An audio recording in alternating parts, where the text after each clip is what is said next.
You are listening to a True North Eager Beaver Media Podcast.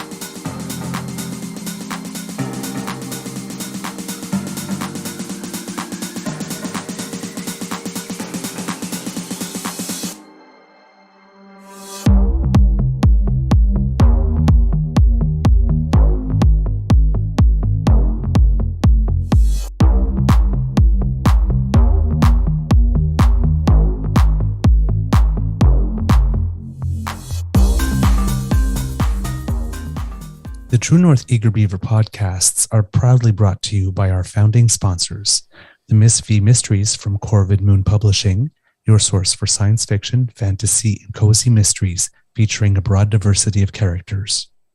CanadianTarot.com, your uniquely Canadian online eclectic tarot community and forum, and the Pepper Master, hot pepper sauces made from fresh farm ingredients to thrill your taste buds and expand your mind.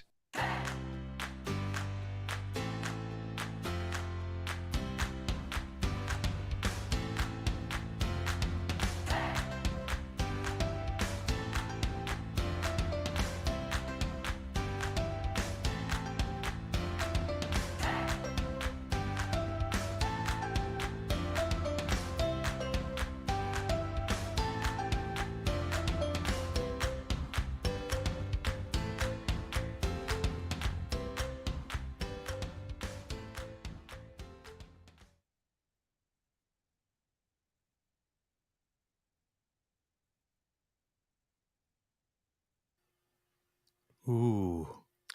Yeah. That's a snowy image. Good morning and hello, kits and cubs.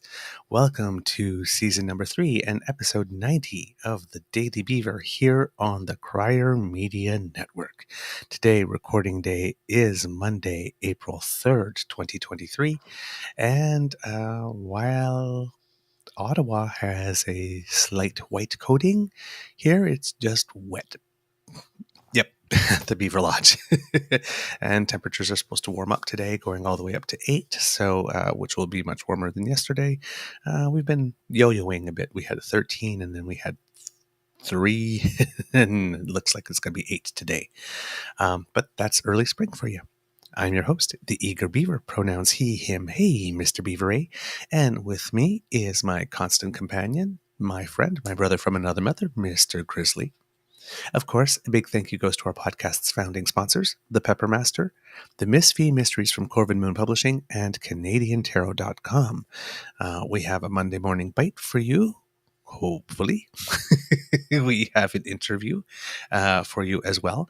I haven't heard from our guest yet this morning, but I did last night. So hopefully everything is going well at home, and our take 2 of our attempted interview with Quito Maggi from who's the president and CEO of Mainstreet Research will take place today. And if not, well, you know what? We'll wing it. It's not like we don't have enough content. But before we go any further, we must take a moment to do the most important thing we do on the show, which is say hello to you, Mr. Grizzly, and ask you, how's your mental health today? Well, good morning, Mr. Beaver. I'm a little tired, and this view this morning is not it's not exactly joy. Yeah, it's not no, that's my view this morning. Not exactly inspiring joy. It doesn't spark joy at all. No. This condo would not be happy. Did anybody give Mother Nature the calendar, let her know April Fool's Day was Saturday? Oh, Mother Nature, she's such a kidder. I mean, it doesn't help my mental health, I can tell you that. the dark gray, snowy sky is not inducing a warm, fuzzy feeling.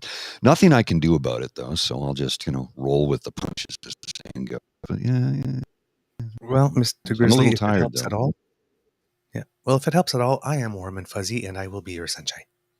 Okay, that works for me. Hopefully, you'll feel better after the show. Oh, nice cup. Mm-hmm. I like that. Mine. Product that I took. I'm certified as a specialist in there. So a couple of years, so I'd have to take the course again. And because I don't really work with the product as much anymore, I won't be taking the course anytime soon. Anyway, yeah, million qualifications. Good morning, Kit Linda M. Yes, 200 subscribers. Woohoo! Yes, we crossed it over the weekend on our Twitter feed. Woo! Yes. 202. 202 now. Yeah. All right. So we're more than 20% of the way there. Let's keep it going, Kits. Good morning, Kit Ellen. Good morning, Kit Elaine. I hope you're feeling well today. Good morning, Kit Saucy. It's so lovely to see you. And good morning, Kit Tim. You just popped in just as we finished the good morning. So you get one too. There you go. It's so lovely to see you. We've been busy. Just a little programming note. If you didn't notice it, Kits, we produced a show over the course of the weekend, which we don't normally do. But unless we're in the pub. Yes, unless we're in the pub. But as we mentioned last week, we started a special series with regard to the Alberta election. And every 2 weeks, for 3 or 4 weeks, we will be doing a sort of a panel discussion with people from Alberta who can talk to us a little bit more about what's going on the ground. And episode 1, we had Nate Pike from The Breakdown at Alberta and Hugh and Richard Gordon from Alberta Stand Live. Great guys. Yeah. The show went better than we had hoped. So that was great. Kit Linda M watched it, said it was very informative, great guests. We hope to get other guests. We've been talking to Max Fawcett, who has said that he is interested. We're still reaching out to other people who have not yet confirmed, so we won't put their names out there. But yeah, it went very well. So we'll be doing that. We won't be doing one on the 27th, however, just because that's 2 days before the election. So we'll probably do one on the 13th and then let some time go. And then on the 29th, do an election return show, have a bit of a pre-show, which would be the show on the 27th, and then watch the results come in. So hopefully you'll join us for that programming, because even if you're not from Alberta or living in Alberta, this is an election that's going to be pretty consequential and have impact on the entire nation. So you don't have to be from Alberta to be interested in it. Indeed. Congratulations, Elaine. Good for you. Keep it up. Keep up that good work. Yes, more than 100 hours nicotine free. That's Way awesome. to go. Yeah. It's the hardest habit in the world to kick. Yep. And the important thing to remember is that by doing that, you have chosen yourself. Yes. So congratulations for choosing you. Doesn't matter how you got there. You got there. That's all that matters. Yeah. All right, Mr. Grizzly, do you have anything to start us off this morning? Well, for those who maybe didn't see this on the weekend, this is just a classic example of a rage farmer raging over an April Fool's joke and didn't realize he was caught. This is Jordan B. Peterson. Yay. So the Western Standard, which is a questionable publication to begin with, it's basically the advertising wing of the PBCC. Western Standard on Saturday morning, April Fool's Day, posted this tweet. One lane along the 8,000-kilometer highway will be repurposed from motor vehicles to bicycles and other human-powered transportation. And what does Jordan Peterson respond with? And it's clear, April 1st, 2023, this idiot country is sheathed in ice 7 months of the year, and the Trans-Canada Highway, an underdeveloped national disgrace, is 5,000 miles long. Is there nothing so stupid you won't do it, Justin Trudeau? 7 months of the year? That's when he's talking about other people being stupid? Like, this is not a smart man. He's not. He has an extended vocabulary, which makes him sound smart, but he's not very smart. Well, again, I have a rule with these types of things.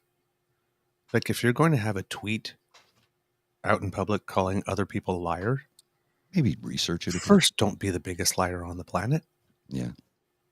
He's not a Like, smart man. It's not.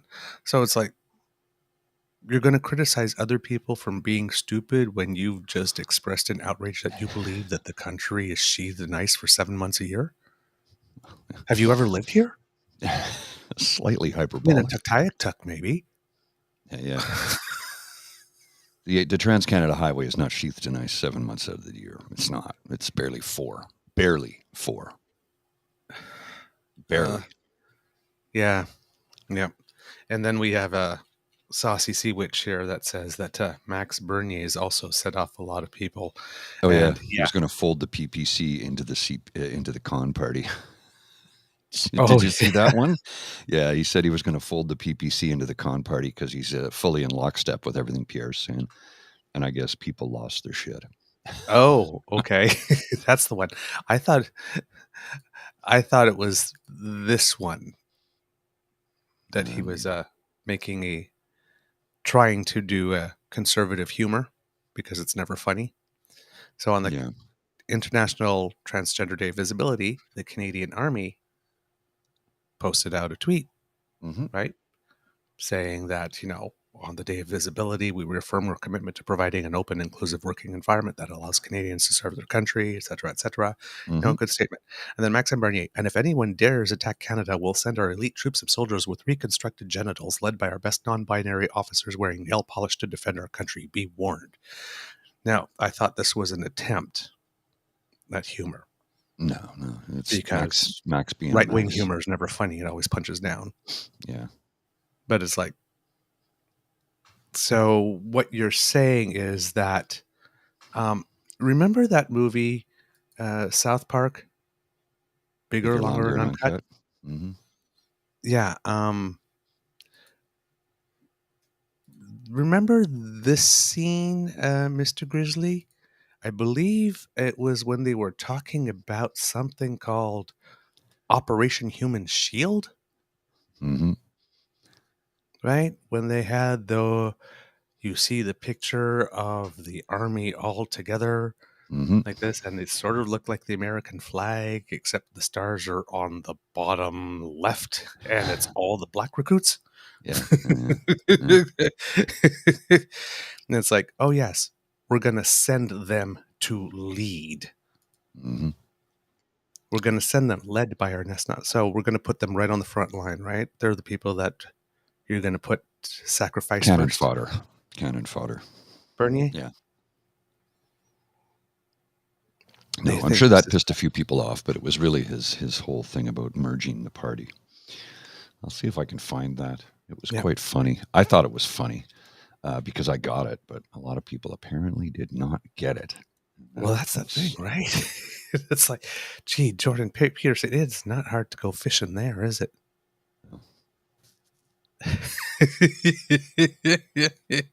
That man's just itching to be outraged.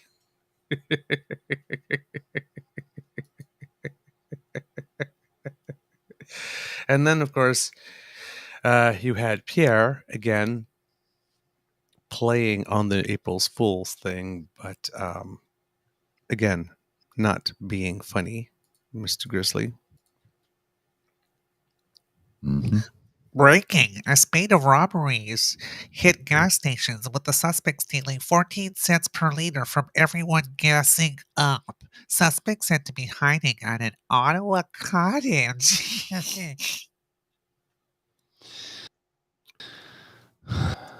Who thinks this is funny? He doesn't know what humor is. Yeah. You got a comment here under belief. Honestly, this tweet is as bad as O'Toole in the porta potty video. Look what that got him right up Schitt's Creek. Very true. You are next. It's like a spite of robbery said. Okay, let's talk about this. Right. The carbon tax. Oh. Well, the thing that they keep on referring to as a carbon tax, even though our Supreme Court has already ruled that it's a regulatory fee, but, well, conservatives like to have fun with words, and they're not very good with retention. So, well, at least retaining new concepts. They're very good with retention in other sense. Anyway. I found it. Oh, you found it? Okay. Mr. Grizzly. This was Mad Max on Saturday morning, April 1st. After receiving assurances that a Pierre Poilievre government would substantially lower immigration, stop sending weapons and money to Ukraine, reject climate alarmism, make massive cuts to the government spending, abolish all discrimination programs based on race, sex, and sexual orientation, and condemn radical gender ideology, I officially announce I will dissolve the PPC and support him. So people kind of lost their minds over that. And then, so what did Max do? Well, Max responded in the way that Max does. And I'll show you this in a sec here. This was his follow-up to that tweet. Check this out. If you fell for this obvious April Fool's prank yesterday, ask yourself why you believe that Poilievre could reverse his stand on these 6 key policies and give me such assurances. This will never happen. The CPC is a corrupt party with no firm principles. All they do is pander and patch together vague promises based on polls that they have no intention to keep. That's why the PPC exists and will continue to fight consistently for common sense policies based on clear principles. Well, what he calls principles. Those aren't principles, honey. Those are bigotries. He has none. Because he refers to all programs, all equity-based programs, as discrimination-based programs because they're not for the dominant group who hasn't been. It's the same thing with tax cuts, right? With these guys, right? It always has to be broad-based tax cuts for everyone. Like, even if you're making like $3 million a year, right? You have to get a tax cut too. It has to be distributed to everyone because that way you make sure that the pool of tax cuts is so small that the poorest don't get a big chunk. Of course. Right? So it's like, that's the one time they believe in stuff for everyone so that the poorest don't get too much. Well, you got to punch down, right? I mean, don't let them get too uppity. Yeah. It's like a nice look at Saucy says, I mean, he isn't wrong, but also at the Pot and Kettle Convention. Yes. It's true. It's true. It's like, he's not wrong. It's like, you're reading that and I'm sitting there, okay, yeah, that's true. But the thing that's wrong is that it's like, you're presenting yourself as being principled. He isn't principled. He's a libertarian. He's an admitted libertarian. I'm not joking when I say that. He's admitted. I know this because a friend of mine worked for him. The man is a libertarian, which I find very ironic when he's in government. Right? Irony is dead. Irony is definitely dead. Irony is definitely dead. Then you got Poilievre again going on a whole bunch of other things with the budget this time. He's been doing a lot of complaining this week in particular. This weekend in particular, he's been quite a little busier than usual. But he had this one. Let's put that up there. For weeks prior to the budget, Freeland told us that she would limit deficits to avoid pouring fuel on the inflationary fire. Then she dumped $60 billion of additional fuel on the fire, $4,200 in extra costs for every family in Canada. Cap spending, cut waste, and inflationary taxes bring home lower costs. Also, give me all of your data and send me money. Yeah, you saw that form you need to sign? Holy crap. Okay, so in response to this, I'm just saying, like, wait a minute. Guy who wanted the prime minister to add $28 billion per year structurally to our budget in order to cave to premiers on health, no strings, for a $140 billion over 5-year tabs before health cost escalators or spending on any other thing on the budget, is complaining about $45.6 billion over 5 years of new spending for everything. He's a hypocrite. It's ridiculous.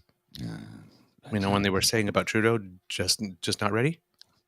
This is just not serious. No, let's just check the weather cam here, and still snowing. Just not serious. Just not serious. And then, of course, the other inconvenient question is that his policy is, well, for every $1 of new spending, you got to cut $1 somewhere. because Mm, that's how the world works, right? You know, yeah. you're sitting at home because let's say they keep on comparing the budget to a home or a business, right? So, That's let's say, that's not how okay, it it's works. not, but let's just humor them. Okay. Let's say for the sake of argument that Sure. you're at home and you have, I don't know, a tree falls onto your roof and you have a big hole in it, but you don't have the money right now, liquid, to pay for roof repair. Mhm. So do you dig into your savings? Mhm. Do you borrow? Mhm. Or do you say, you know what? No, I'm just going to leave that hole in my roof and I will take up a couple of extra shifts and work until I make enough money to repair that hole in the roof. And then I will. Thus, if it rains again or anything, well, then you create more damage to your home and you increase the cost. Or, you could say, well, okay, I've got this roof and I got to fix it and it's going to cost me $3,000. So this month I won't spend $3,000 on something else Beer like and pretzels or rent or or rent. my mortgage payment or my medications. Or Or it doesn't food. work that way. It doesn't work Yeah. that way. And one of the beautiful things about being a government is that your life expectancy is more than 76 years. You would hope. Well, So you can borrow and pay it back over a long time, over several lifetimes. especially, for a nation. Oh, hey, check So this out. this guy wanted $140 billion in 5 years just for health. Then he wanted all that extra defense spending. Then he wants all those tax cuts. Mm. That's a lot of stuff he needs to cut if he's going to maintain that one-for-one promise. He's complaining about other people being spendthrifts, but his spending promises, or what he said he would spend on anyway, is like a drunken sailor. He's never Of course, spent time in the real world as an adult, right? He's been in government since he was what, 20, 21 years old? Something to that something like effect. that. So he No, doesn't know what it's like to actually live in the real world amongst the common people, to bring home a powerful paycheck and remove the gatekeepers. I'm just going to throw all his shit at him and see which sticks, because it's all just that shit. Yep. I mean, I can understand why he believes paychecks are powerful. I mean, he turned his into like $9 million, allegedly. Yeah, allegedly. Yeah. But I mean, of course, when you have expense accounts, and I mean, now he doesn't have to spend a cent on anything almost. That's right. Because he has His food's paid for, his room board is paid for. Well, I did mean, you know that he's got, that he has a butler too, right? oh, now he's got a butler. Yeah, well, as does the prime minister, the official opposition and the leader of the nation. The prime minister and the official opposition have butlers in their homes. This is something that's been longstanding. You have a kitchen manager, you have a you have an entire staff. So yeah. I've met the prime ministerial butler a few times. Real nice fella. I've done work at 24 Sussex in the past. Okay. It seems that Skippy was It's a dump. 24, 25 around the time. Yeah, okay. He was 24 when he won the nomination, the party nomination. Yeah. So, I mean, his frontal lobes weren't fully formed at that point. Well, they're not. It's a fact. I was no more ready at the age of 24 to be in charge of damn near anything, let alone my own life. Anyway. And then we have like another conservative, and I'm starting to have problems with this. I had some problems before, but I'm really having problems now. I'm having problems with our senators The Ottawa engaging in the Senators, they lost political against Toronto commentary. the other day. Pardon? The Ottawa Senators, they lost against Toronto on Saturday. I know. Yeah, it looks like the door's closed now. There's only 5 games left and they're 6 points out. So yeah, it's not looking mathematically, it's still possible, but yeah. But no, our senators, who are supposed to be providers of sober second thought, I don't like it when they comment in a partisan way publicly on subjects. They're really not supposed to be doing that. They shouldn't be. And you have this guy here. This is the senator I probably despise the most in the entire thing. Yeah. Yep. Senator Leo Housakis. This guy is greasy like you would not believe. There's been a whole bunch of scandal surrounding him, left, right, and center. He never seems to get caught in it. There was stuff with BPR Rail. He was caught in the Senate expense scandal. He had to return $6,000. He's taken a free trip to China or Taiwan or whatever, paid for by the Chinese government. And he's their guy. Oh, right? yeah. He's their guy. He's the former Speaker of the Senate. So, right, he was the Speaker of the Senate when they were in power. So he's their Senate leader. And he says, again, another conservative that knows the price of everything and the value of nothing. The federal public service employment has increased by 31% in 7 years, adding nearly 80,000 employees. Do you feel like you're getting 31% better service? You don't get 31% better service by increasing people 31%. It's not directly proportional. No. Dumbass. And now these same employees are threatening to strike unless they get a hefty raise. What a fine mess this is. Okay. Here's another thing that always pisses me off about conservatives as well. The fact that they keep on punching down on our public service all the time. Mm-hmm. You know that movie Horrible Bosses? These guys. These guys, they never miss an opportunity to publicly trash one of the most competent, professional, nonpartisan public services in the entire world. That's what we have. Shots. Again, they know they can't punch back, so they'll punch down. But they can't punch every back. single time. No, they can't punch back. They are not allowed to make public comments on government as public servants. Yeah, so that's why it's an easy target for them. That's why they do it. That's your boss trashing you in public. Mm-hmm. Yeah. Can't punch back, can't say a damn thing, so, just take it like a human punching bag. This is what we're dealing with, people. These are not good people. These are not good humans. These are greedy, self-centered, money-loving, power-hungry, religious zealots. These are not good people. They do not have your interests in mind. The only interest they have is the interest they can earn on the money that they take from you. That's it. But come on, man. Yeah, it's just. Could you imagine your immediate supervisor just running to the press and going, "Oh, Paul and everybody in his division department, oh, God, lazy people. No. Now they want a raise." Can you imagine?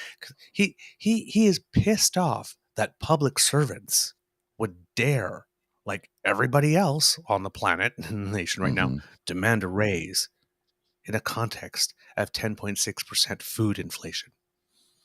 Yeah, that's just complicated. He's literally offended by the fact that people want to eat. He's also paid by us. He's a terrible employee. He's a terrible employee. Can we fire him? I'd like to fire him. Or at least put him on 6 months unpaid leave while he thinks about his, terrible, terrible ways. I mean, I can't believe these people. And then they complain because people dare to say, "Whoa, that's not acceptable. Whoa, that's racist. Whoa, that's bigoted. Whoa, that's insensitive. Whoa, that's cruel." He gets one of these. Right. That's what he gets. He gets Lucy watching television saying, "Christ, what an asshole." That's what he gets. Exasperation, flabbergastation. I know that's not a word, but kind of works with exasperation. It's like, how can you be this cruel? It's easy. It's a simple, easy target. That's why. But how do you get to? Oh, I don't know. How do you get you're like this? All this is recorded, right? Mm-hmm. We see this. Right? It's no longer like little backroom conversations, that someone surreptitiously records. It's, oh my God, that's what you really think. I mean, we still get those going on, Lord, because everybody's recording everybody these days because nobody trusts anybody. So I was like, and here, sorry people, but you got to trust someone sometime. Mm-hmm. And you can't be going through life, Gene. Yeah. You know what? Hi there. Let's have a talk. But first, let me get receipts. Yes. It's right. That's not a I know. way to live. It's just horrible people being horrible because they continue to get away with it. We talked about this on Saturday, how exasperated I am at the fact that these horrible people continue to say these outright horrible things and are never held to task for it. Never. And it's mind numbing to me that they can continue to do this. And the mainstream media is not holding their feet to the fire on this. And why? Why that's right, because 66% of the National Post or Post Media is owned by Chatham Asset Management, which is a right-wing evangelical Christian hedge fund from the United States of America. Our media was sold off to the Americans thanks to former Prime Minister Stephen Harper. That's true. We had laws to prevent that, and he rescinded those laws. They still have to have Canadian ownership involved, but if the Canadian owner is the minority stakeholder, the majority can dictate whatever they want, as they have been doing, by trying to gin up the public and rage farm them by saying things like, well, the Prime Minister's vacation cost taxpayers $160,000.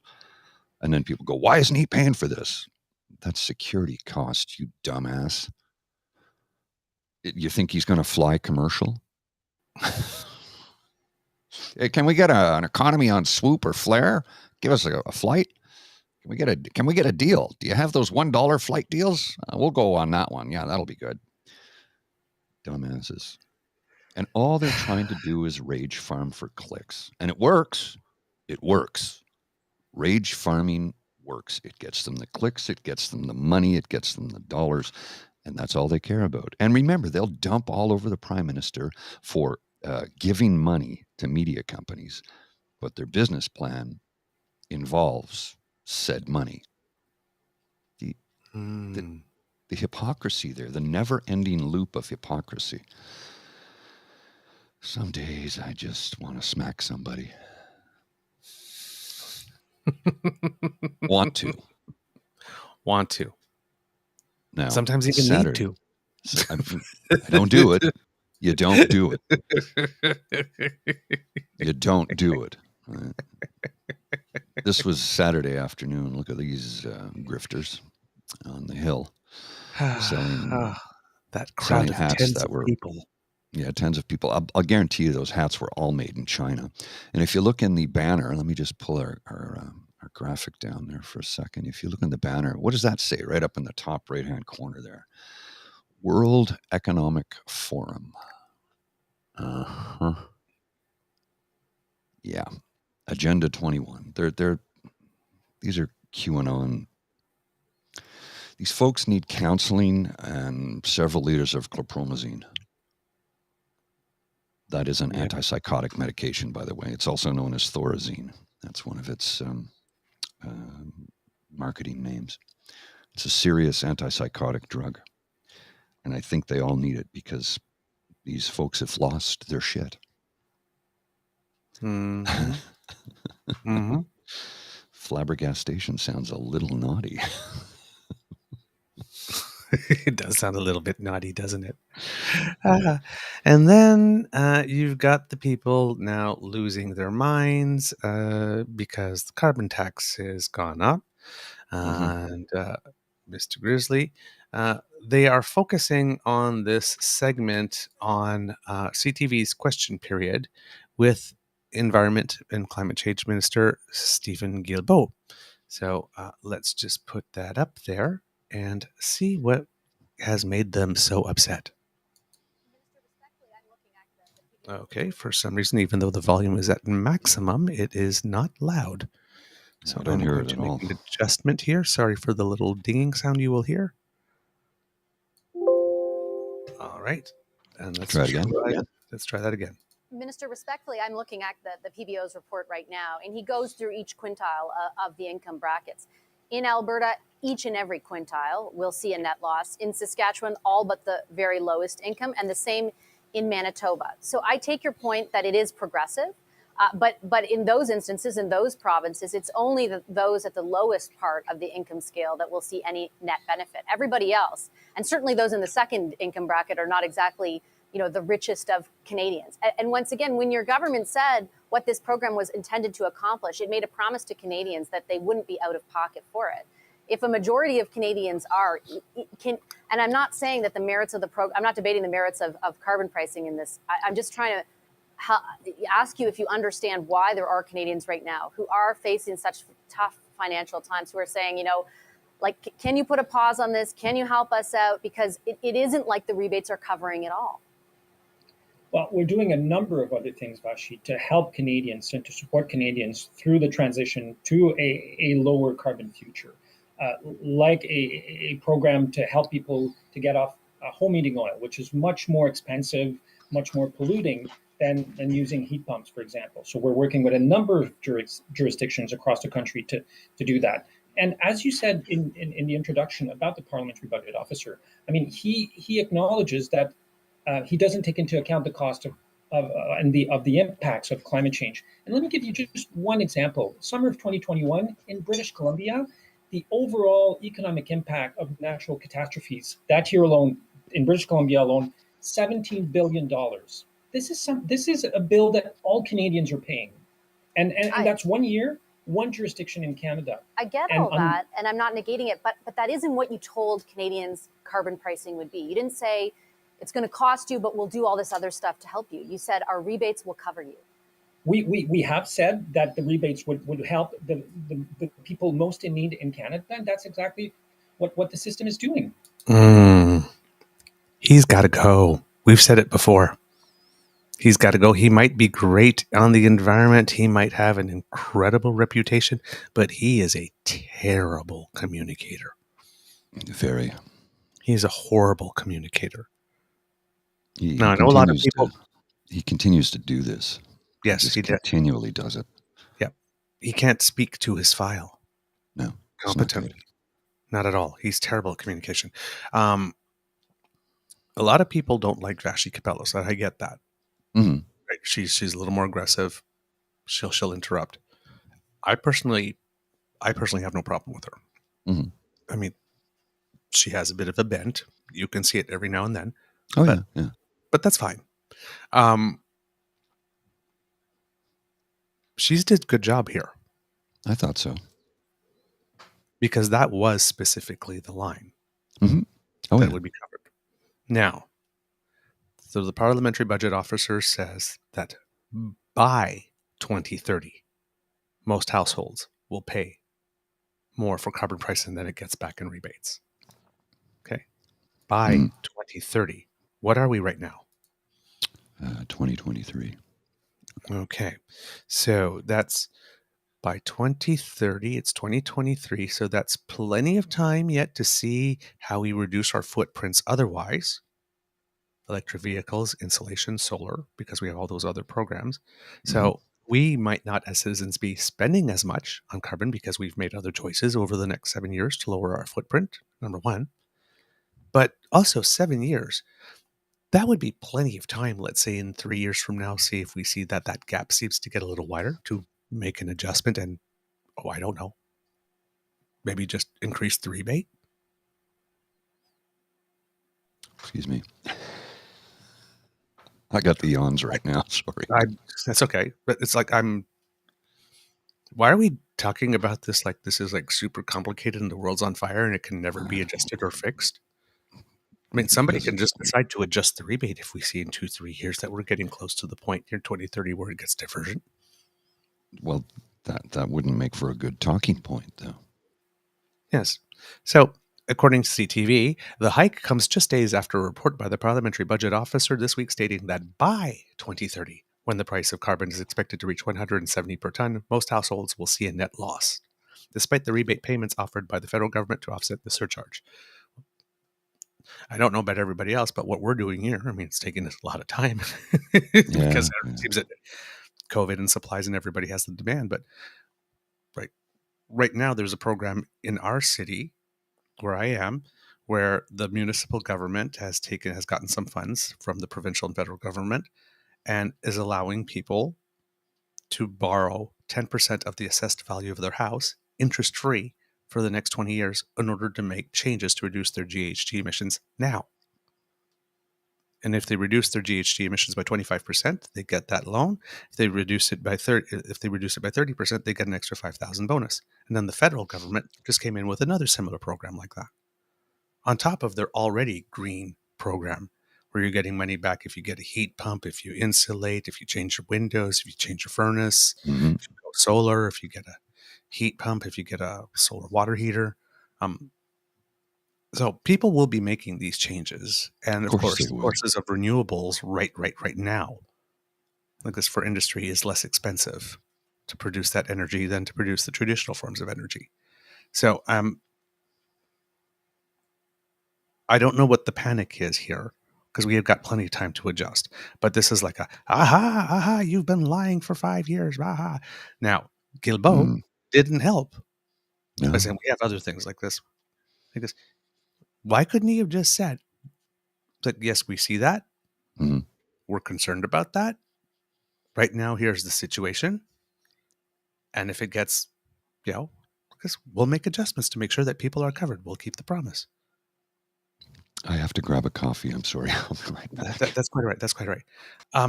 So I really don't understand that it's the answer is sitting right there.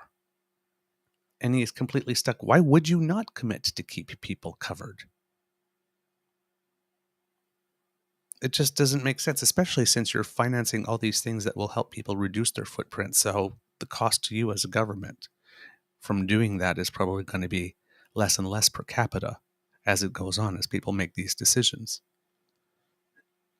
I don't know, man. I don't know.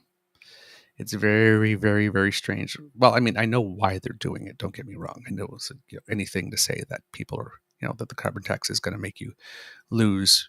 I mean, the whole conservative thing at the moment is that everything that this government is doing is going to cost you more money, and everything decision is going to be the decision that's going to make the difference between you having to choose between paying your rent or your mortgage and eating. But as Mr. Grizzly showed the other day, when it comes to the tax increase on alcohol, that was supposed to be about a 6 cents tax increase this year, but it ended up being just a 2% tax increase. Now, in conservative land, when that happens, when you have a scheduled tax increase or a fee increase that's supposed to go up and you don't do it, they call that a tax cut. Even though you don't actually get more money in your pocket because nothing was actually rebated to you, you're just not going to have to pay more for something the next time you get it. But they call that a tax cut. But apparently this is not a tax cut. So the booze didn't go up as much as conservatives, as it was planned, and conservatives are still yelling. And I'm maintaining the reason for which conservatives seem to be obsessed with the price of booze and keeping it low is because they really need all of us to be completely shit-faced for whatever they say to make sense.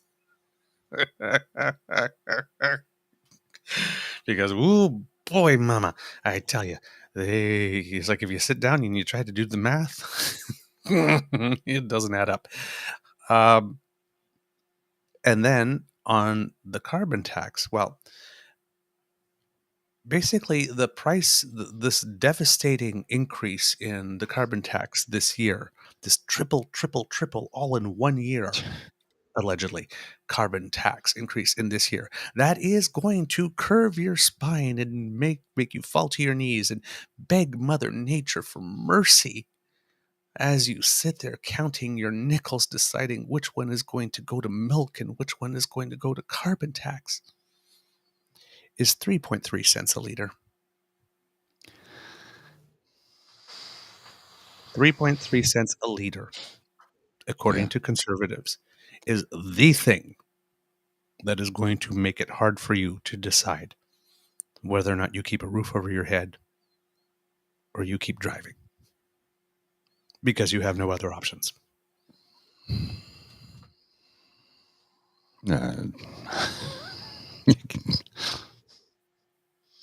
Again, unimpressed face. Yeah, They for good think reason. you're stupid. They think you're stupid. And here's the thing, right? Here's the thing, right? If the carbon tax is driving you to drink a little less, and you save your money on your carbon tax. See how that works? Because you're supposed to pay 6 cents more on your booze, but you're only paying 2. So that's 4 cents, which covers the 3.3% on your gas. You come up 0.7 cents richer. Mm. So whether you're filling your tank or filling your tank, They both work out. The maths. it's just... Yes, and of course they don't talk about provincial tax either, which is what we talked about on the Alberta Stand show, right? When it comes to equalization, it's your fiscal capacity to keep on taxing. Well, they don't have a provincial tax, so they're not helping themselves because everybody else is taxing at least 6 or 7% more that they're not. You've got the room. It's like charge a provincial tax and put all the money in your sovereign wealth fund. That would make Had sense. they done that the entire time, had they had a 3% provincial tax, ever since they went provincial taxless and took it all of that and put it in their sovereignty fund, they'd be laughing. Mm-hmm. But no, instead we cut dividends because we had Ralph Klein give you people dividend checks because you just happened to be living on top of oil at the time that it was $140 a barrel. Yes, or 110 or whatever it was at the time. Conservatives, gotta love them. Ooh, that's the first time I ever see it. It said someone scanned the QR code. Yeah, no, it you does see that? that. Yeah, I've never it does seen that before. Oh, Yay! yeah. Well, whoever Thank you. scanned the QR code, thank you so much. Thanks. Really, really appreciate it. That's really cool. So yeah, and then so you got to Danielle, old Danielle, of course, she had to get in on it as well. So recent reports suggest what we've known for years: Ottawa misled Canadians about the carbon tax. Oh, sorry, now I have to do my Danielle. Sorry. Yes, Recent yes. reports suggest what we have known for years: Ottawa misled Canadians about the carbon tax. Albertans pay the highest carbon tax in the country, nearly $3,000 per household. It's time to axe the tax. Okay, Danielle, let's talk about the carbon tax in Alberta. Why is it that Albertans pay the highest carbon tax in the country, nearly $3,000 per household, according to you? Well, gee, let's see. And because you keep on calling it the Liberal NDP carbon tax, but really it's the Liberal UCP carbon tax, isn't it? Mm-hmm. Isn't it, Poodle? Because you had a Made in Alberta solution. Usually you're all for Made in Alberta solutions. Yeah, well, But it came from Rachel. So got to throw that out. Yeah. You threw that out, right? Right. So Albertans were not paying the federal carbon regulatory fee that you keep on mislabeling a carbon tax. And then all of a sudden they were.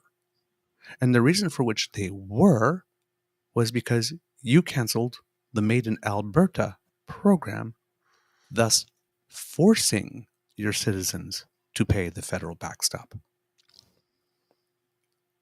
I spilled my coffee. I'm not understanding this.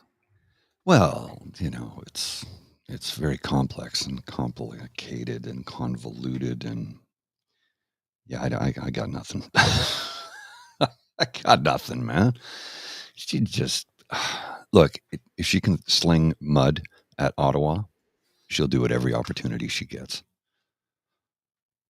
It doesn't matter what the issue is. She's going to sling mud because she can. Well, it's just like, I will not stop until the NDP Liberal carbon tax ends in Alberta. Are you with me? Borrowing a page from Aaron O'Toole, the "Are you with me?" did not really work well for him on his campaign. And it's like, you can end it by implementing a proper carbon reduction plan. It's like the Wizard of Oz. You had the way home all along. Just click your heels 3 times and say, climate change is real. Climate change is real. Climate change is real. Didn't during one of their leadership, when Aaron O'Toole was leader, didn't they deny that climate change was real? The entire party denied that it was real, if memory serves. Well, Or I know that 60 or 70% of the they had a vote. delegates. Yes. Yeah, they voted on it and said, "Oh, it's not a real thing." So Do they think the Earth is flat too? I'm just And dry white wine is not actually liquid.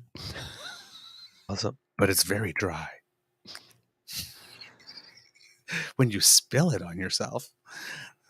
It's like, that is why I drink the white wine, because it is dry without the edge. And when you pour it on yourself, you're not wet. It's perfect for the wet t-shirt contest, huh? It's like Nothing happens. Evaporated milk in a can. Wouldn't that Right. be air? Yeah. That's air, right? Yeah. J'aime les après-midi ensoleillés, les amis, et mon vin préféré, le Pied-d'Or, because it's dry without the edge. Without, how do you say the edge? Without the edge. I love that commercial. That was a good one. That's like 35 years ago. I know that one in the Hucktaller lady. This wine should be Hucktaller. She's doing like a cabaret thing. Yes. Hucktaller. With the hat, like the wine was horrible. However, the commercial was great, but who could taste that stuff? Ugh. That's what you clean your paintbrushes in. Sheesh. In my opinion. In mine too. Again, I'm far from a wine snob, but whoa, man, that stuff is putrid. Well, I'm not really a white wine drinker for the most part. I'm a red. I like my wine red, my whiskey neat, and my coffee black. Guinness. So we have an increased price on carbon that Canadians are paying as of April 1st. That's exactly 3.3 cents per liter about. And they need you to panic. Panic about 3 cents a liter. Of course, they're okay with your skyrocketing insurance premiums after natural disasters, though. Yeah, again, it's ridiculous. As bad as the communion wine they have at Catholic Mass. Irish Catholic here. I've never partaken of the communion wine because I'm told it's horrible. French Catholic, I have. It is. Well, also, it's like 10 o'clock in the morning. What are you drinking for? Have a coffee, dude. I drink to forget my sins. Oh, okay. At least while I'm in church. After that, I love to remember them. I usually have very good memories. All the bad things I've done, I remember them fondly. Fair point, good sir. Fair point. Fair point indeed. A life without regrets. A life without regrets. I want to be consequence-free. Isn't that a song? By Great Big Sea. I made a rhyme. Oh, yes. That's true. I haven't heard that forever. Mm-hmm. That's true. This one, somebody made some memes about the reception line that Skippy was in. That's Joe Biden. This one kind of made me I've not seen this. Go ahead, Mr. Grizzly. This will sound better in your voice than mine. Oh, I know who you are. You're that little prick who encouraged those yahoos to block our border, stopping the billions of trade between us each day. That's a good one. Maybe that explains the little giggle when Joe Biden, loyal, eh? Yeah. Oh, I'm sure Joe Biden knows well who he is. Oh, yes. Remember the old joke when Stephen Harper was prime minister? It's like Stephen Harper dies one day and ends up in heaven, gets to heaven. And no, that's not the joke. I screwed it up. Start again. I'll try again. We'll rewind that. It was the world, the G7 summit, and they all get called up to heaven, all the G7 leaders.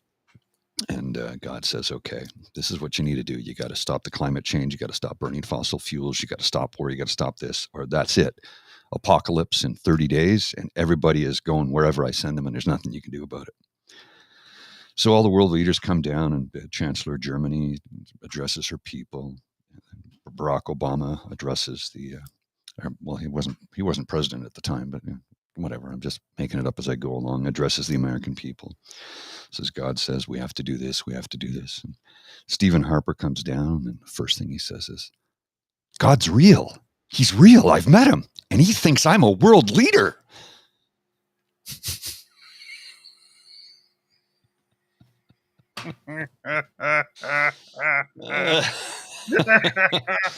That's a good one, huh? That's a good one. Write it down.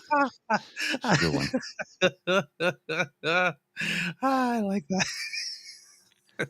That's a good one. Write it down. Linda, it is a joke that Harper goes to heaven. Okay, we won't go there. No. We're not going down the religious rabbit hole, but I thought that was a good joke. That was pretty good. Pretty good. Jen, the Hochtaler ads influenced my identity. Things are starting to make sense. Do you have a top hat too, Jen? I got a top hat. I got two of them, actually. I do too. I do too. This wine is $1. What was the other one? Remember Blue Nun? Oh God, that's another one that was horrible. There's Dep wine, the L'Oiseau Bleu. That one's bad too. My God, my first boyfriend loved all the bad wines. I'm just thinking about that right now. Well, what was I thinking? Well, it was all we had, though. You got to remember. Like, I remember a couple of years ago, I was in the pub on a Thursday evening, actually. I stopped in after a hard day's work in the summertime, and I was standing at the front bar, and there's three young lads sitting there, and the manager at the time, who is also she's taken the Prud'homme beer. It's like a beer sommelier, but there's another term for it. Anyway, she was sitting there explaining the different varieties of beer that they had on tap, and what you should expect, and the flavor, and this, and they're all sitting there, and they're really, really into it. And these guys are sitting there, and they're talking about this and that, and the types of IPAs, and this type of barley, and blah, blah, blah. Anyway, I just looked out and I said, "You guys are what, 20, 23, 24?" The oldest guy was 24. The rest were all like 21, 22. I said, "You have no idea how lucky you are coming along at this day and age." I said, because when I was your age, I had Bud, X, Blue Light. I go, all we had was domestic and Guinness, maybe Carlsberg, maybe Heineken, and that was pretty much it. I go, now you've got all these incredible imports along with all of this microbrewery stuff, all these craft brews.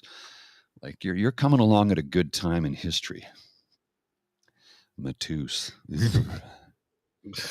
And what's the other one? Blue Nun and Baby Duck. Black Tower. Now Baby Duck, that one brings back happy memories. I was 5 years old. It was the best seller.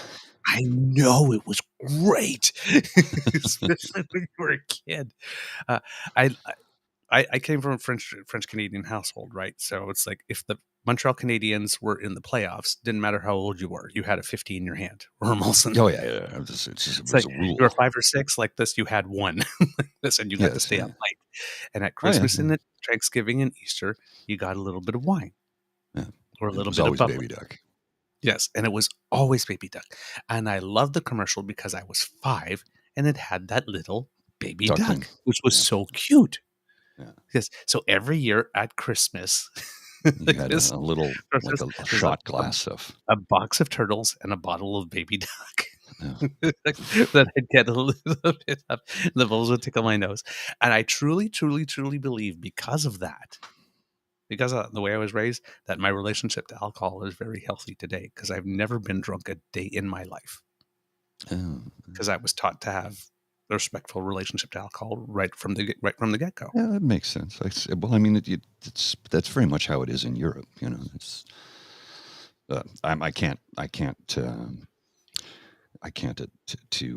I've been drunk more than once. Now, I don't want the kids to think I'm an angel. I have been inebriated. I have been inebriated enough that I shouldn't be allowed next to a toaster at least twice in my life. But every day of my life, every night of my life, I remember how I got home, how my clothes got off, how I got into bed, and if I'm waking up next to someone, how it is they got there and who they are. So you've never been blackout drunk, is what you're saying? Not even close. Like not even like drunk enough to stop caring what I look like. Because that's what have you ever woken up to somebody straddling you? No. Oh. Okay, that's a story for another show. More than once. Okay, that's definitely a story for another show. Hi, how are you? Nice to meet you. You enjoying yourself? Thank you. That's assault? Yeah, I know. Yeah. Yeah, I know. Am I disturbed by it? No, not really. Okay. So long as you're good. I am but a vessel to serve. We're not going to have a therapy session. We go down that rabbit hole. We'll be there for days. Okay. We're not going down that road. All right. If you're good with it, I like Jen's comment here. I like this very much. Scottish, same. I could have whatever, and I've never been a drinker. No taboo, no allure. Yep. I think it's the taboo aspect of it that makes people want to try it, right? It's just one of those things. I mean, I just had no allure. I just think young enough, I've seen enough people drunk and didn't like how I felt while I was around them that I never wanted to be that person. I understand that. No, I always had this expression that was like, don't be that guy. Nobody likes that guy. Nobody likes the, I love you, man. Oh, sorry. Well, try to keep it in your glass, please. Just I've had friends friends from the country have said, "Hey, let's get drunk," and I'm like, "What?" I've never in my life. I have been. Yes, I'm not going to say I haven't. I've been intoxicated on this podcast on a Friday evening. On a Friday evening, yes. Not on this. On a Friday evening, casual Friday. Yes, been a couple times. It's like maybe you should check out now. Yeah. It's like, okay, thanks. Yeah. Go home, Paul. You're drunk. Okay. No, you don't. I don't even argue. If somebody enough, you're right. I'll go. But I've never gone with the intention of getting that way. Yeah. Whereas people have said, let's go out and get drunk. I'm like, what? I've never intentionally done that. What do we do tonight? We're getting shit faced. Whoa. Yeah. Nope. Never have I done that with intent. I've never done that. I just was never my thing. I don't know. Maybe I'm a weirdo. Actually, I am a weirdo. That's well known. That's a well-known fact. I am a weirdo. But it was never my thing. Let's go get drunk. It's like, no, I want to have a couple of drinks and enjoy myself. I like the taste of beer. I like the taste of whiskey. I like the taste of wine. If I didn't like the taste of it, I wouldn't consume it. Sometimes I like it a little too much.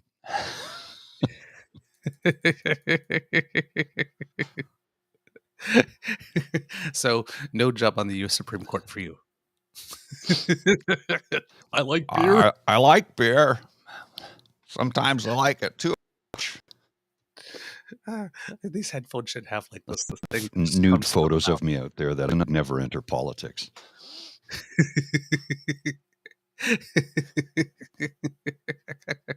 I think I've been naked on stage too many times to enter politics. Everybody's seen my junk. I can tell you this though: you give it enough time, and in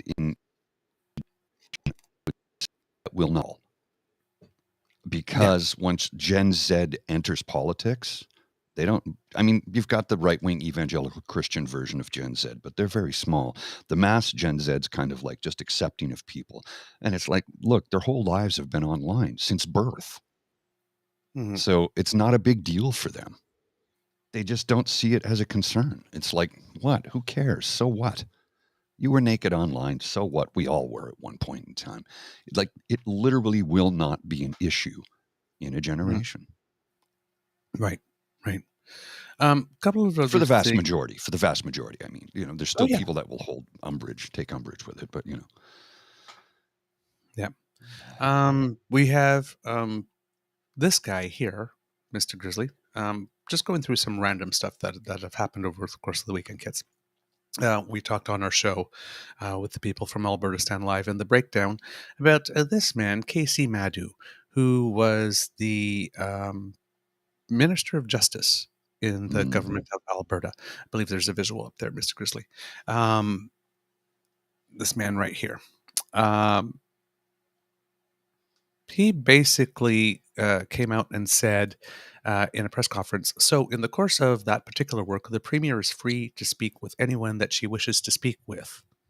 And then making a point of highlighting that the system is structured such that either the Premier or Cabinet have, quote, no mechanism to speak directly with Crown prosecutors. And it's like, well, yeah, it's structured that way because it's not supposed to happen. And yet, according to Danielle's past and recorded statements, it did happen. Yeah. Anyway, even though it's not supposed to. That's why it's bad, Kacy. I wasn't supposed to go bald either, but guess what? It did happen. Yes. And then he right. And then he adds, the conversations that took place were limited to the Premier having a conversation with her Minister of Justice, the Deputy Attorney General, senior officials in the Department of Justice, and that's entirely appropriate.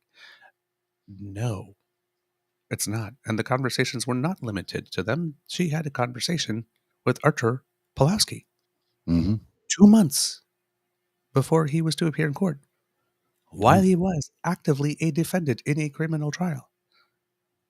People turn around and say, oh, SNC, like you heard Danielle mention, people mention Jody Wilson-Raybould a lot. And it's like, what's the difference? The difference, for one, is that Jody Wilson-Raybould was not a defendant in the criminal case when the Prime Minister talked to her. The difference is that Jody Wilson-Raybould was the Minister of Justice and the Attorney General, and the Deferred Prosecution Agreement law says that we can talk to the Attorney General or the Minister of Justice about political considerations from a criminal case. She says multiple times to some people, weekly to prosecutors in the office. Now she's saying she didn't say that. So did she lie to Artur Pawlowski on that phone call? Wouldn't surprise me. And maybe that's why he felt the need to record her. So does she just go around telling everybody? Because now she's pretending, as we found out on the show, she's pretending that she didn't know that we weren't like the United States and we didn't have the power of clemency. But on a 2019 radio show, when she's talking about SNC, she seems to be very, very clear. And apparently she needed Rob Anderson, her executive director in her office, to tell her, to give her a legal opinion that we didn't have the power of clemency in Canada, because apparently 50 years of living here and her being a leader of the opposition and a Minister of National Assembly and an opinion leader and a lobbyist did not teach her that. She didn't pick that up by osmosis, just living in Canada, that our leaders don't have the power of clemency. She lies like she breathes. And as Nate Pike told us, don't underestimate her, because she is very good at making people feel like they are the most important thing when she is talking to them. Well, and that's a large part of politics, is having the charisma to make people feel important. Like I say, if you can fake sincerity, you've won it. It's usually better if you are sincere, though. I would recommend sincerity as a good moving point. Yeah. So the conversation alone she had with Pawlowski is enough to warrant strategically placing a boot to her backside at optimal speed for maximum flight. Right now. That she is still in the job right now is astounding, considering that call exists. And that call was posted on Mr. Pawlowski's YouTube site for a full 2 months before the press. Yeah, that's what we've been told. So 2 months ago, he's all over the media. Well, months ago, he's all over the media pressuring Danielle to follow through on her promise because she hadn't. And now someone else facilitated a call, because there are 3 people on that call, facilitated a call between them two, and she thought it was a good idea to take it. Then she thought it was a good idea to say that she would look into it. Then she said that she was talking to them weekly, almost weekly. She said that she had her executive director, not her minister of justice, be the point person going back and forth on making sure. And when you ask someone every single, when you watch The Simpsons and the kids want to go to the water park? Go, Dad, Can we go, Dad? Can we go, Dad? No. Can we go to the water park? No. Can we go to the water park? No. Can we go to the water park? No. Can we go to the water park? Yes. Yay. Yeah. What is the likelihood of success, and are you sure that this is an overreach? Next week. What is the likelihood of success, and are you sure this is not overreach? Next week. What is the likelihood of... And this is the premier that was calling individual organizations early in her mandate and asking them if they had vaccine mandate things to their events, or otherwise maybe their funding might be pulled. Yeah, she's running it like a dictator. Nice event Because you that's got what there. dictators do. Nice event you got there. Would be a shame if your vaccination policy had something happen to it. Mm-hmm. Or I should say, nice event you have there. It would be a really shame if something about your vaccine policy made something happen to it, huh? Well, it's the right wing. I don't even know if I can call them right wing anymore. Whatever they are, the group of people who constantly harp on about Trudeau's treasonous, he's tyranny, he's a dictator. I'm like, but the people you support are open about their dictatorship. Open about it. They're not hiding it anymore. And Skippy does it all the time. I will not allow any members of parliament to attend the World Economic Forum. Excuse me? Mm-hmm. I thought you were for freedom. You want to make us the freest country in the world, but you're going to restrict movement.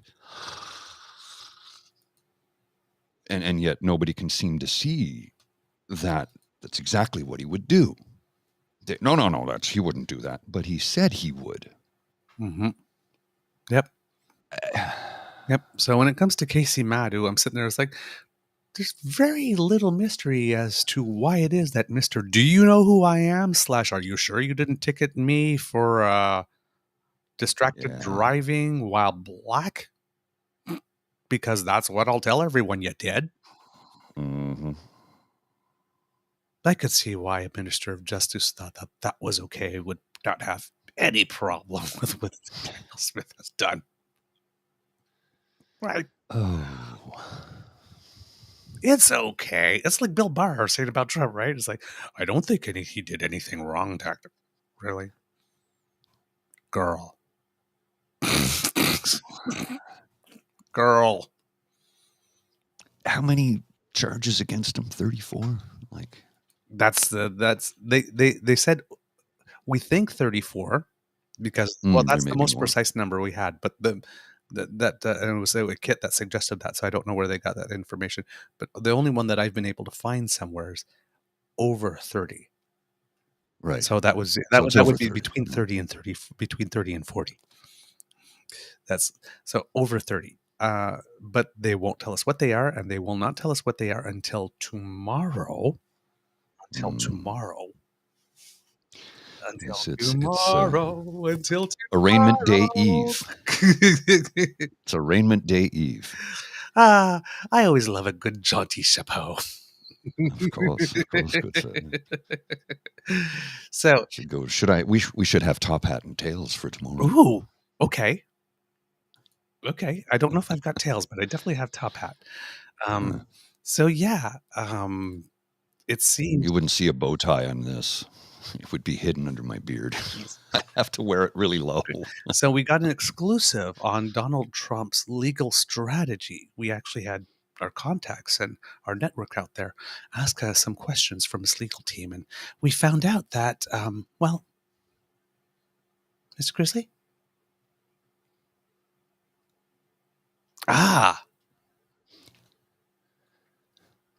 I gave myself a pardon, and I call no take backsies times infinity, so I win.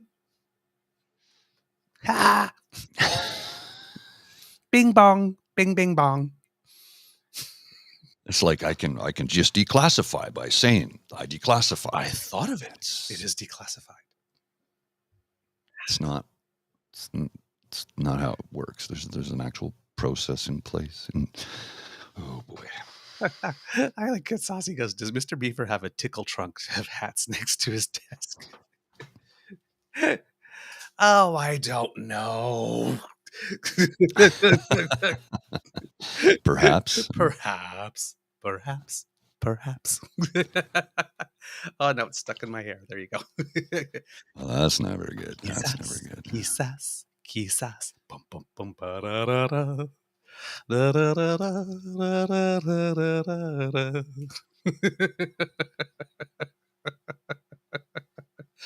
Oh, God, it is so clear that I was going to be gay, man. Oh, Mom, you did a bang-up job.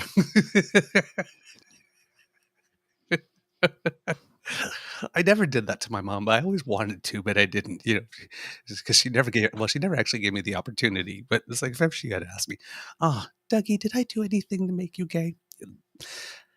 Well, I can't say whether or not you did, Mom, but those dance lessons really paid off. It's kind of a silly question. Did I do anything to make you gay? Gave birth? That's about it, really. I mean, the tap lessons in opera was great. Thank you for registering me for wrestling class. Yes. I did not like wrestling in gym. They're like, why not? I'm like, I don't like men touching me. It's like my face is always in someone's butt. I don't like this. This is not, I don't want to roll around on the floor with another man. It doesn't do it for me. See, I was fine with that because I had trouble staying on my own mat at nap time. But yeah, it's like, I'm sorry. It's like, this guy keeps on putting his butt in my face and farting. No. Thank you. Just one reason amongst many why I didn't care for that. And then, I'm sorry, but and I'm speaking from personal experience because if it wasn't for my grade 9 social studies teacher who took me aside and taught me about the wonders of deodorant, because nobody told me. Well, if you don't know, you don't know. Right? Oh, my life changed in grade 9 once I learned about deodorant. Oh, boy, did I have friends all of a sudden. This is me in grade 9, baby. This is me in grade 9. Parents, please tell your boys about deodorant. The last thing I wanted in high school was to have my nose anywhere near your teenage boy funk. Sorry. Mom said to be home by 11. Oh, man, I'm going to miss Stairway to Heaven. Oh, man, I guess I wasn't that gay.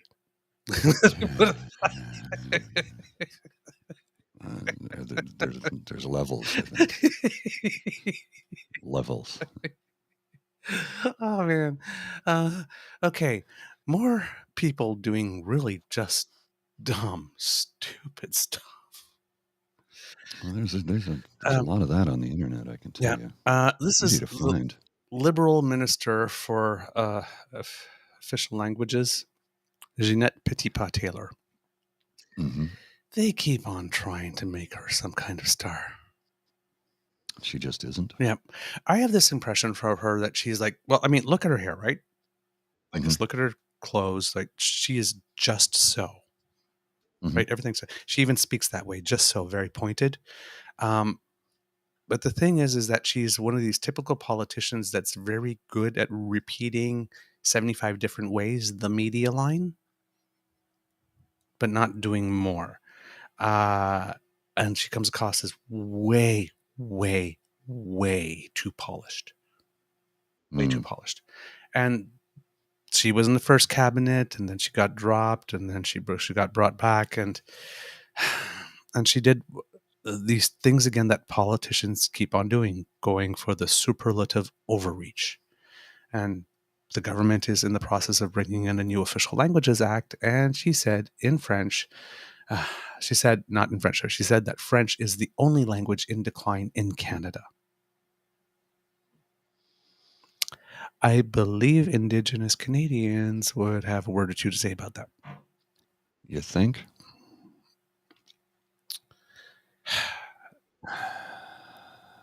And it's backed up by the last census. Yeah.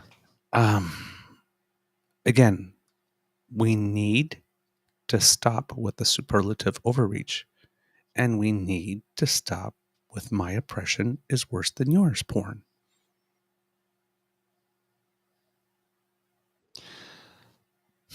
Yeah, I can't argue with that. It's a bad habit.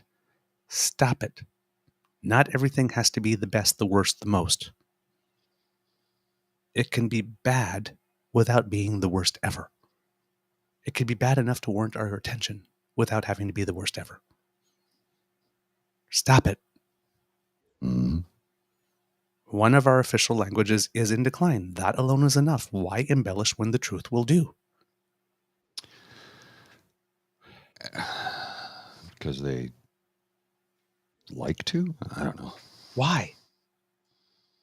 It serves no purpose, and all it does is set you up to be a punching bag after. This is Canada. There are many languages that are in decline. Mm-hmm. French and Indigenous. So we can address that without engaging, as Saucy Seawitch says, with comparative suffering. Yeah. Not required. Perseverance porn, right? Yep, not required. Just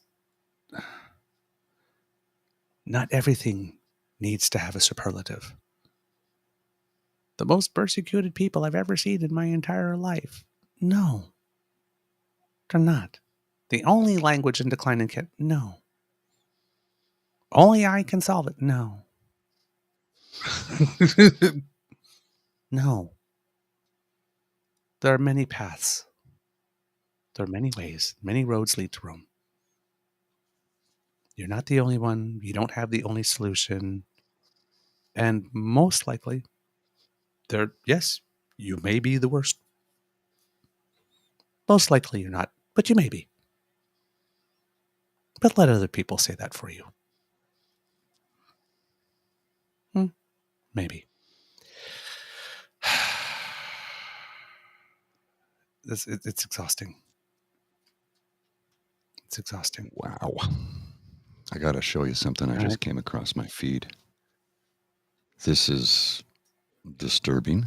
I'm not even going to read it. If you want to read it, you can. I don't want to read it, but I'll put it on the screen for you to see and you make the judgment. It's really, wow. Yeah, we don't need that. Yeah. Right? That's like... It's just, transgender. Wow.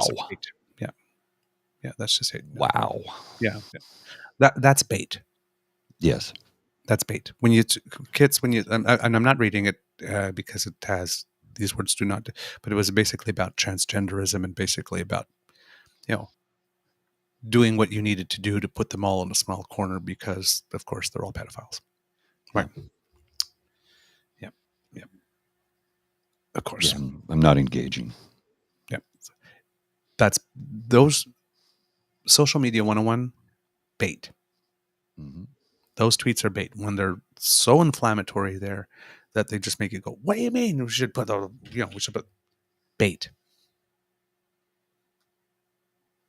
Don't waste your time. Don't waste your time. Big news. I think this happened on the weekend. If I remember, I can't remember if we talked about it on Friday or not. I don't know. That happened on. We talked about this already. Yes, yeah. We discussed that. That came across my feed. It was a breaking news story. Yeah. Yes. So former Conservative leader Aaron O'Toole will not seek re-election, will resign his seat at the end of the House of Commons spring session. He's going now. Guess he's had enough of PP and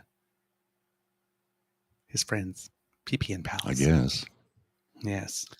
The Maybe 50-year-old. there's some decency left in the man. He's like, I'm out. Can't support this anymore. He made a couple of statements over the past few months that got some media attention from more progressive conservative circles. But I mean, it's like you probably should have done that in your campaign, buddy. Mm-hmm. Or during the leadership race while Pierre was running or anything. But yeah, too little, too late. Too little, too late. It's been the honor of a lifetime to serve my community in Parliament and to also have the privilege to serve the country as a minister and leader of the opposition. I'm thankful to the people of Durham for their trust, he said. I've been fortunate to have the opportunity to advance issues that I believe are critically important to our country, from veterans' mental health to military preparedness, nuclear energy, Arctic sovereignty, and a range of other important issues.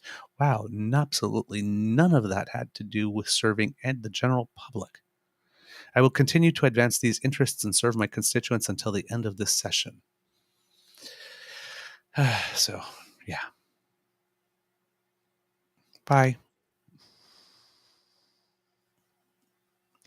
Bye-bye. I can't even say don't let the door hit you because it's not like he was awful. It's just he wasn't around long enough. You were there and now you're gone.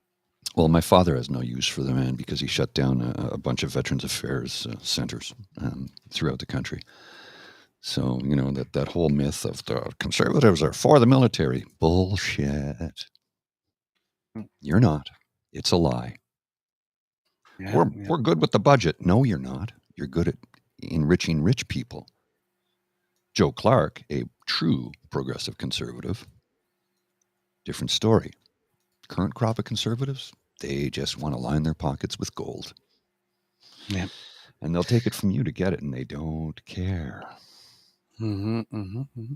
And finally, our last story of the day, and probably the biggest political news story in the country, is that if you are living on gorgeous, wonderful, beautiful Prince Edward Island, well, today is election day.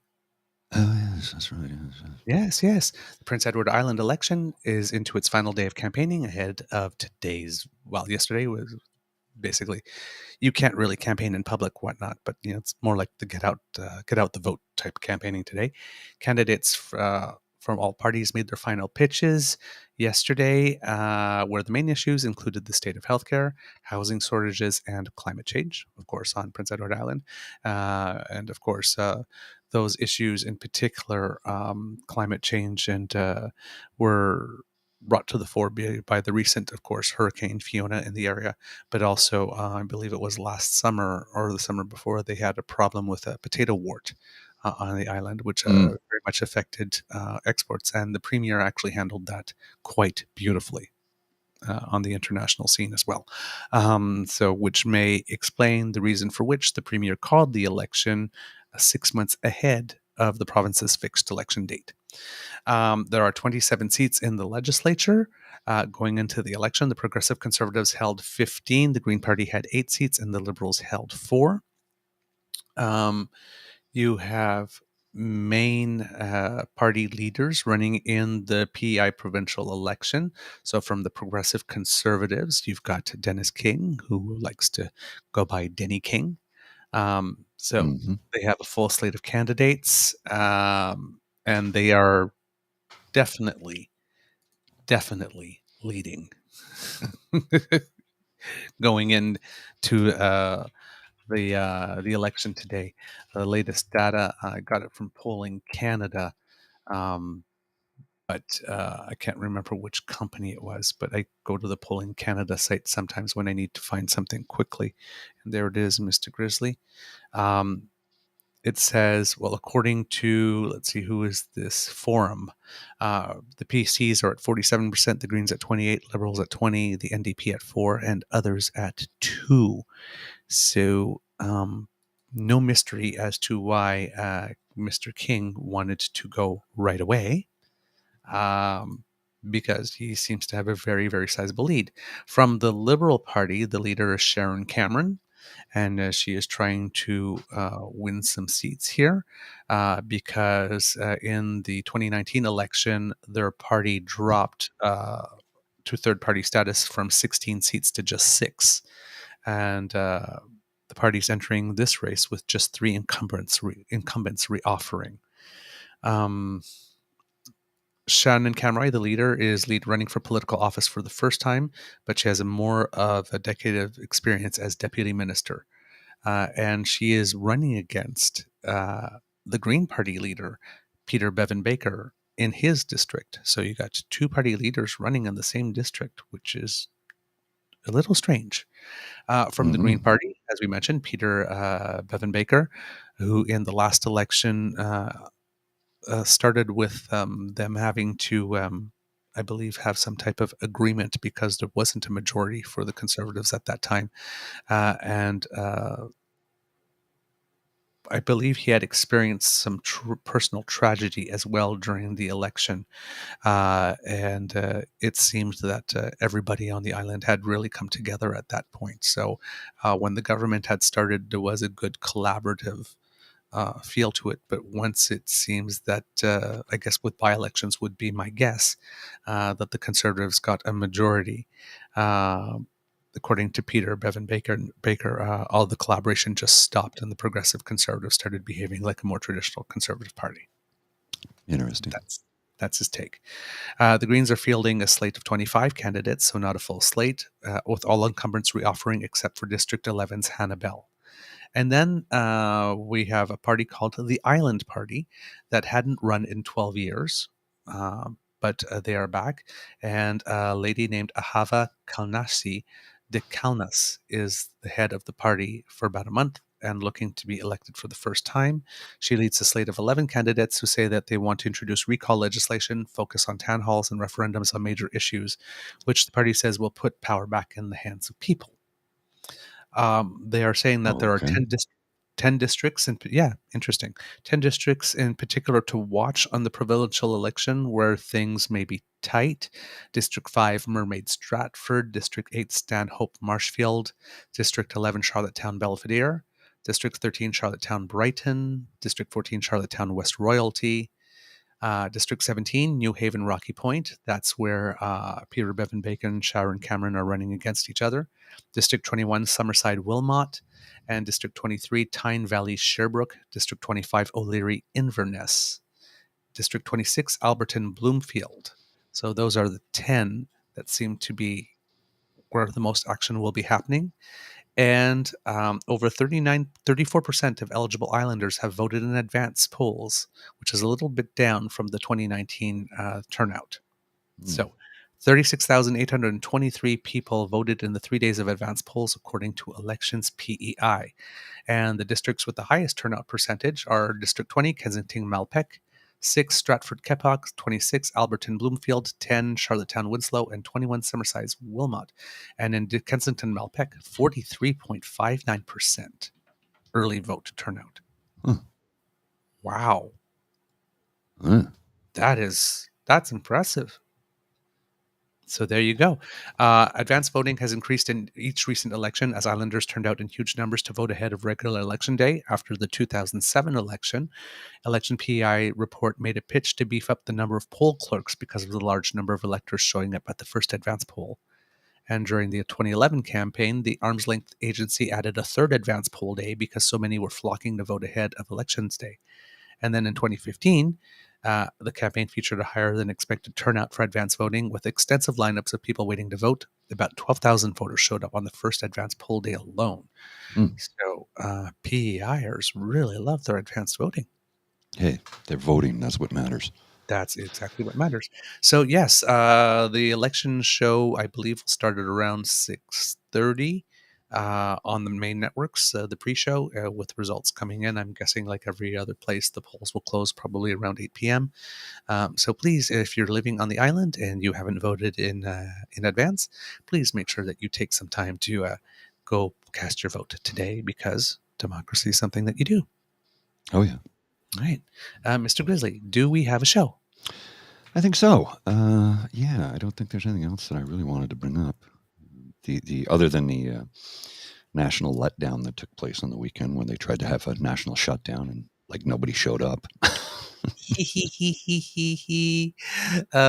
Oh, this is the thing. This was a good April Fool's joke that I really liked. If you would, Mr. Grizzly, the people from Polling Canada decided to publish a poll by Twitter Blue verified online,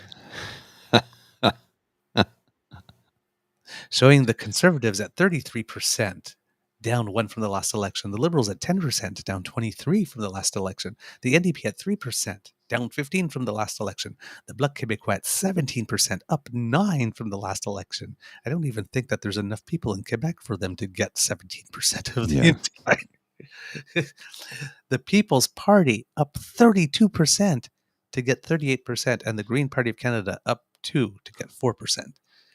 About the only number in there that's somewhat connected to reality is the Conservative number and the Green number, which makes this very clever because they bookended those. Mhm. Then put all the April Fool's stuff in the middle. Yes. And well,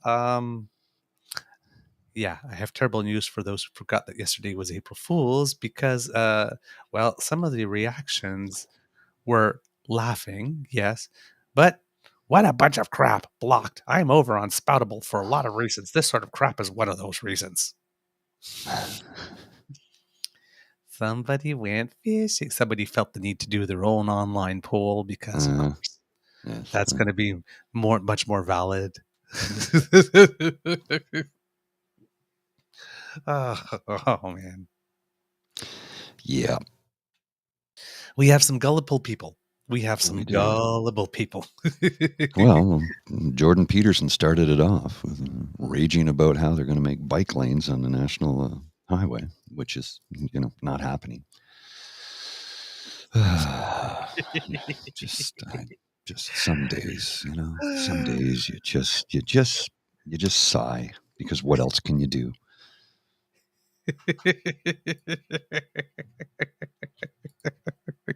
I tell you, yeah, people make me worry some days. People make me worry some days, I have to admit.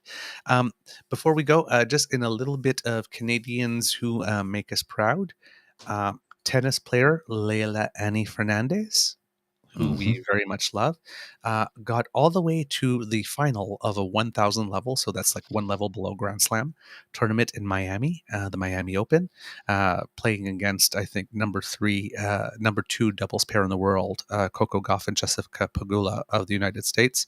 They lost the first set 8-6 in a tiebreak, and then Pegula and Goff took off with it. But along the way, Fernandez and Townsend, who are not even seeded as a doubles duo, took out the number 3 and number 7 teams in the world on the way to the final. To add to that, did you know that Saturday was summer? Saturday was the first day of summer. Summer McIntosh, who broke another 400-meter world record at 16 years of age, the individual medley. So she's 16. She hasn't finished growing yet, and she just gets better and better and better. This young lady is going to set the whole world on fire when it comes to swimming. I mean, she is a generational athlete. She is Canada's version of Michael Phelps. Yep. I cannot wait till the next summer Olympics. Yeah, she set a world record in the 400 IM. Yes. Which was my event back in the days when I was swimming. And that's a tough one. That's incredibly. A tough one. And I think it was the 400 free. Yeah, she set 2 records in the 400, the individual, and I think it was the free. Yes, it would be the free because there's no other 400 races. I had heard something about the fly, but there is no 400 fly. No, you couldn't do a 400 fly. Your arms and shoulders would fall off. Right. So she set 2 world records, and she is the first Canadian since Elaine Tanner back in 1967 to hold 2 world records at the same time. Oh, another swimmer to pay attention to is Josh Liendo, who just broke his own record in the pool. So, yeah, keep your eye on that young man. He is also in the process of, he said, we're here. We've arrived. Pay attention. We're for real. 9 Canadian records were broken during the national swimming trials. Summer McIntosh broke 2 world records and 5 junior world records. Yeah, because she's competing at senior, but she's still young enough. to also So compete she at Junior Worlds. so she breaks the junior worlds because she's 16 and set the world record. Not just in her age category, but the world record. Period. Right. So wow. Yep. So she and then again, it seems that she got another record in the 200-meter freestyle. I don't know if that's a world record or a national record or a junior world. But she said, I'm pretty exhausted. I mean, I'm pretty exhausted at this point because it's been a lot of fun to compete in my home pool with all the Canadians in the stands. And honestly, the only reason I can do this is because of everyone surrounding me, my teammates, friends, family, and my coaches. It was pretty hard. I tried to leave it all in the pool. Overall, I'm pretty happy with the race. There are always things to improve on, but to finish this week this way, I'm overall happy. So our world's roster is finalized. There are a huge number of people on the team. If I show you, because I was going to go there 1, 2, 3, 4, but there's no point in doing that because there are just so many. So many of them, yeah. So many have met the standard. Well, This Maggie might McNeil was out there kicking butt in the pool too. So Yep. And so was Finley Knox, and as you say, Josh Liendo. Is Penny now? Penny wasn't able to Penny's compete because she was out for surgery, right? I believe so, yes, but she's on the team. She is on the team. Okay. Yeah. I guess she might have met standards previously or something. Right. Yeah. So yeah, along with McIntosh, other household names include Olympic champion Maggie McNeil, most decorated FINA swimmer Kylie Mass, rising star and NCAA champion Josh Liendo, 18-year-old Elia Caroon, as well as Catherine Savard, who is making her 6th World Championship appearance for Canada. Now, Elia was born in Montreal, but he was an American citizen, but he had passport issues recently, so now he competes for Canada. There's an interesting story I watched on the weekend about that from our friend Devin. Exactly. And Devin was there, and he had stated that if Summer McIntosh was going to set one more world record, that he would have to ride the magical water unicorn. Yes, and he did. And he did. He is a man of his word. There he is. There he is. He's a great guy. He's a lot of fun. And then he apparently competed in his first ever 50-meter freestyle race. And he decided to not pick. He decided not to pick the easiest competition in order to do it. So he is here he is in a race 50 meters against none other than Brittany McLean and Brent Hayden. Yeah. Easy competition right there. Yeah. All right. Now, of course, this is Devin all the way on the left. His start might need a little work. Well, he fell in the pool. He didn't even die. Devin. Wow. What's Brent doing? I'm sure that Brent changing lanes to encourage him is illegal. Yeah. Now watch. Devin's arms go 2 strokes for every one of Brent's. Swim. Put your head down. Go to the wall. There you go.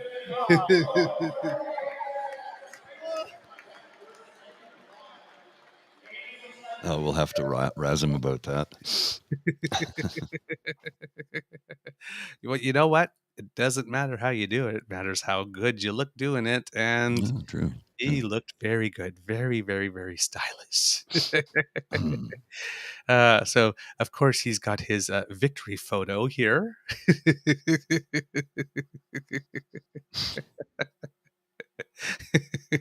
I love it. Brittany's amazing. Look at her. Yeah. Hamming it up. I love it. I love it. And of course, there we go. When we have a photo, of course, of the entire team right here. Hold on. I had it, and now it is gone, of course. Of course. All right.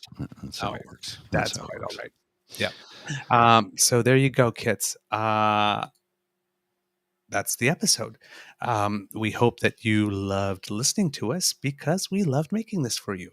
Remember that sharing is caring and word of mouth is priceless. So let your peeps know about us. And because democracy is something that you do, if you're on PEI, make sure you vote. Please. All right. Yes. I also forgot. Congratulations to Corey Connors, who won the PGA event. His second title ever. Great last name, too. Doesn't spell it the same way I do, but doesn't matter.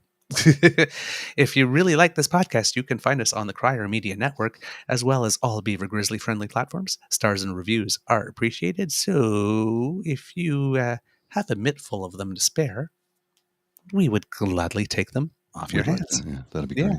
Yeah.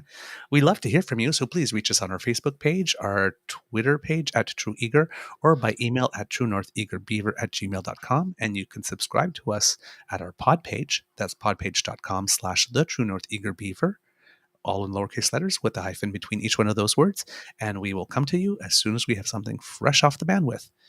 If you're listening to us on our YouTube page, well, why don't you smash the buttons like Kit Elaine says, and subscribe as well, because we're trying to get to at least 1,000.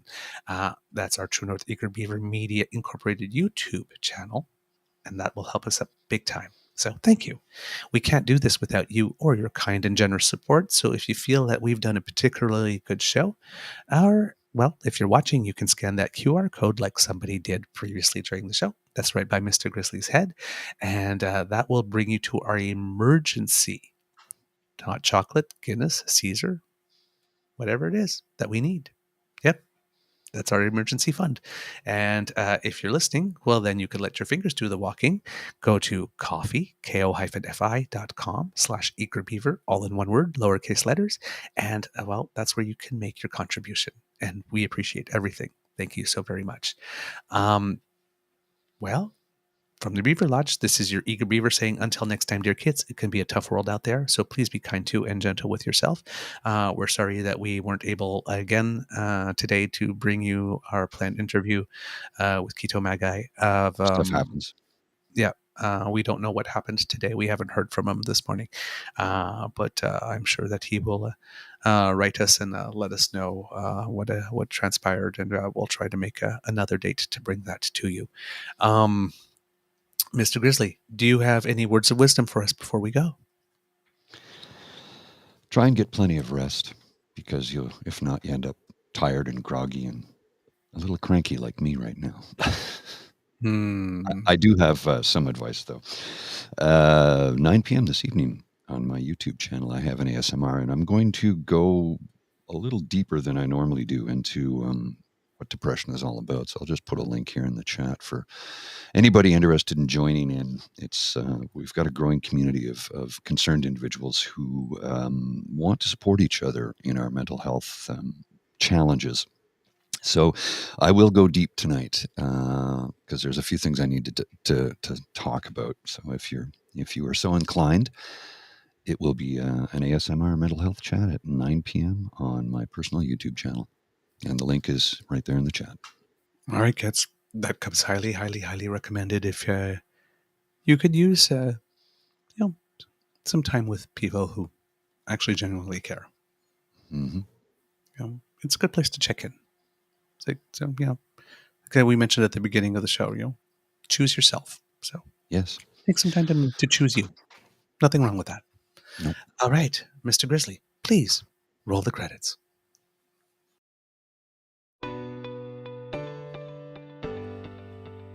You are listening to a True North Eager Beaver Media Podcast. The True North Eager Beaver podcasts are proudly brought to you by our founding sponsors, the Miss V Mysteries from Corvid Moon Publishing, your source for science fiction, fantasy, and cozy mysteries featuring a broad diversity of characters. CanadianTarot.com, your uniquely Canadian online eclectic tarot community and forum, and The Peppermaster, hot pepper sauces made from fresh farm ingredients to thrill your taste buds and expand your mind.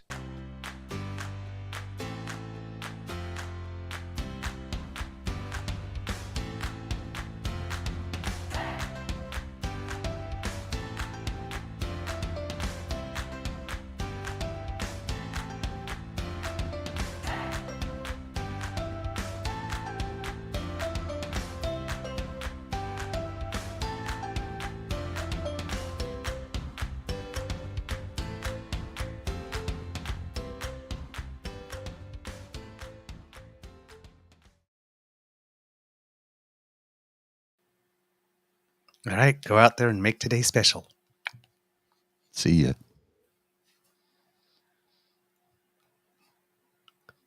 Oops.